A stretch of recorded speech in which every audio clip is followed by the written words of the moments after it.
கடவுளுக்காக இல்லாக்கிட்டே ஒரு ராஜாக்காக எதனா ஒரு சாக்ரிஃபைஸ் கொடுக்கணும்னு சொல்லிட்டு வேண்டிதல் இருக்கும். என்ன ஒரு வார் நடக்குது, அதில் வந்து ஜெயிச்சிட்டா நான் வந்து என் ஒரு வீரனோ இல்லை அந்த ராஜாவுக்கு பக்தனோ ஒருத்தன்னு நான் சத்துறேன்னு சொல்லிட்டு ஒரு வேண்டிதல் வச்சுக்குவார். அவனுக்கு அந்த வாரில் ஜெயிச்சிட்டா அப்போ வந்துட்டு அவர் ஒரு தலையை கட் பண்ணிக்கின்னு செல்ஃப் சாக்ரிஃபைஸ்ன்றாங்க இது இங்கிலீஷில். அப்போ ஆத்ம பலிதானத வீரர்கள்னு கன்னடா சொல்கிறாங்க. இதுக்கு தமிழில் வந்துட்டு ஆத்ம பலி பலி சிற்பம்னு சொல்கிறாங்க. அது பாருங்கள், ஒரு சில்பத்தில் உக்காந்துன்னு இருக்கிறான் இந்த வீரன். அவனுக்கு ஒரு வெட்டுக்கத்தி குடுகோல் என்ன சொல்கிறாங்களா அது சார், இது குடுவால் வச்சிருக்கிறாங்க.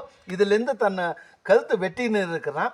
இது வந்து ராஜனுக்காக கடவுளுக்காக பண்ணியிருக்கிற செல்ஃப் சாக்ரிஃபைஸ் நடுகள். ஓகே. ஸோ